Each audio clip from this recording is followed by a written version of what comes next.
Hey guys, Dungeon J here with Dustfall Gaming. Today we're going to take a look at Hyperlight Drifter. Now this game review is sponsored by Wooden Hammers. We're knocking sense into AAA companies that put pay-to-win features in full-price games. Isn't just a drill but a way of life. So grab your wooden hammer at any major retail chain today. Now Hyperlight Drifter was developed and released by Heart Machine back in March of 2016, a title where we see what happens when a hero is armed with a lightsaber and afflicted with debilitating illness in a ruined world covered with cancerous black ooze and staged against a demonic entity bent on the destruction of all living things. At first glance, there doesn't seem to be much under the hood with the Zelda-like sprawling game of this fashion usually consisting of voice acting. Now Hyperlight Drifter instead takes the route of the silent protagonist and lets the visual artwork do the storytelling, even down to bubble-drawn image text and weird hieroglyphic symbols of a spoken language that seems all but incomprehensible. Now that's the wonder of this title. After settling into the gameplay, it really has a remarkable story that unfolds if you're willing to look for those visual cues. Now without going too far down the rabbit hole, let's dive right in and see what I thought about the title, gameplay, and storyline. The world of Hyperlight Drifter is a beautifully woven tapestry of neon colors and weird, strange technological constructs in a broken post-apocalyptic mess. One is given the sense that the planet once inhabited creatures with great analytical minds with next-level technological masterpieces at their fingertips.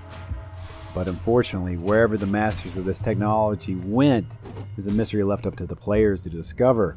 While most of the world seems to be in ruin, civilization still hangs on barely, and a small measure of futuristic technology lingers as the weapons of our young heroes immediately conveyed as a lightsaber and a laser gun that would have both Han Solo and Luke Skywalker envious.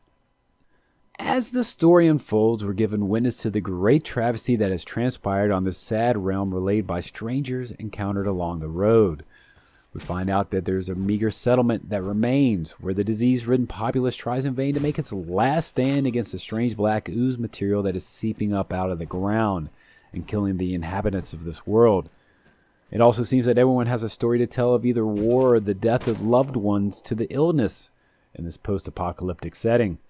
Now all the while our hero has visions and guidance by another drifter who appears to be further along in the throes of the disease and knows his time will come sooner than later. Also, clues are given to us by a strange Anubis-style dog, guiding us along by putting images in our head, or also by the inhabitants that we encounter. It seems all of it points to one thing.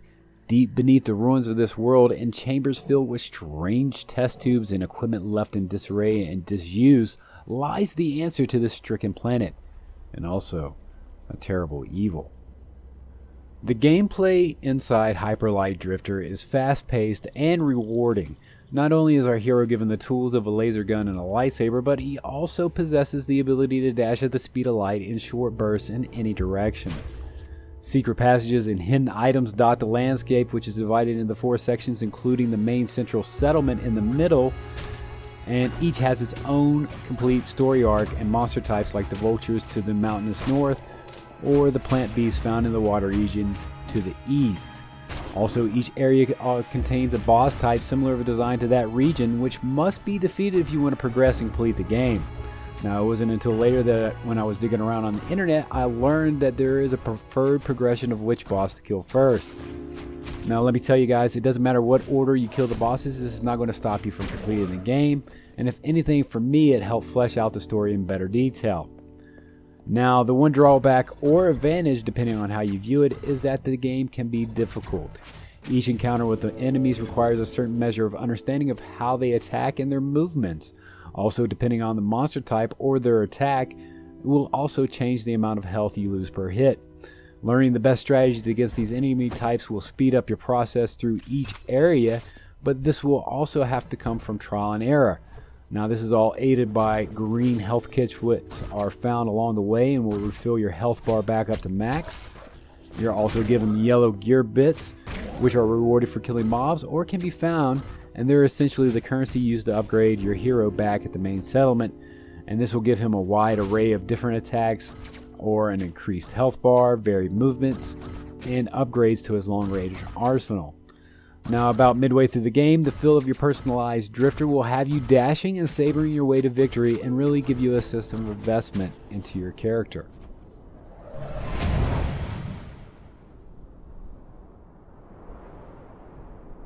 Travel can be very interesting, but each area has a hub that will allow you to transport yourself between the location and the inner settlement for upgrades and also to recharge your health. Now, it should also be noted that the game has an autosave, which usually happens after you've cleared an area and you proceed on to the next. So even if you encounter a boss and you die pitifully, you will respawn in an area right before him, complete with all the equipment you had prior to your death. Now, this can make the progress seem somewhat easy, and in a sense, I wish this feature had been left out to really give the base game more of a challenge. But that is until you're slaughtered about the third or fourth time trying to kill that boss and you realize mastering the patterns and performing against their attacks isn't as simple as you first thought with their elaborate movement, and watching your energy bar or your dash can become very crucial. Overall, the storyline and the gameplay combine to give this title a great presentation and a deeply rewarding experience. Sound and music design.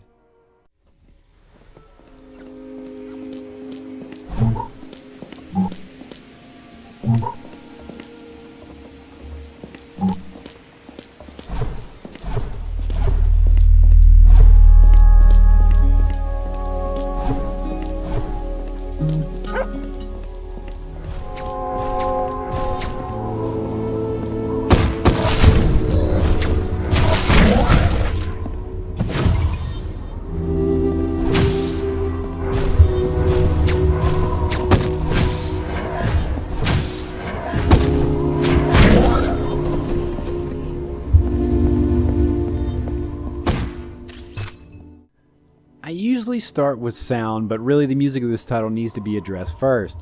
The beautiful techno riffs combined with the urgent undertone of perseverance and wonder really sink their teeth into you from moment to moment. On one hand, I'm knee-deep hacking and dodging in a frenzied pace of battle to fast-paced electronic piano beats, to the next part unlocking a sliding passageway or going down a tunnel feeling that I just stepped onto some foreign soul with futuristic melodies straight out of the Space Odyssey movie. Now, hands down, the musical score is well crafted and given at just that right dose of electronic melody to really blend in well with the game. Surprisingly enough, I found myself traveling to work listening to the OTS daily while I worked and really let it sink in on how beautiful a piece of artwork the music department had done for this game. Last, let's talk about the sounds of the Hyperlight Drifter and how it really hits the mark. Everything feels fleshed out and not dampened. You know when you're hit, and you also know when you hit something.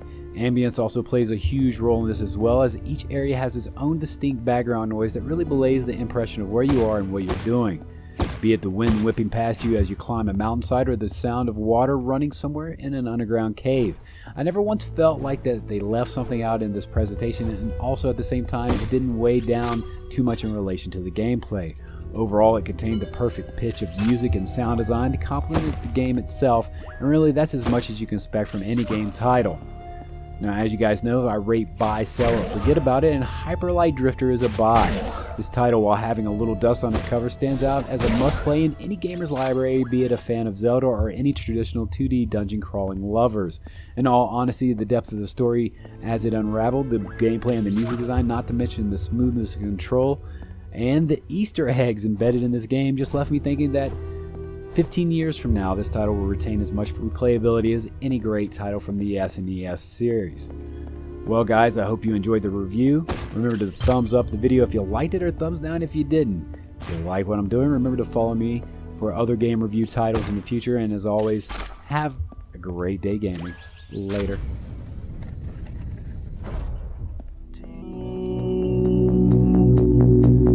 I'm just walking the line and there's nobody with me.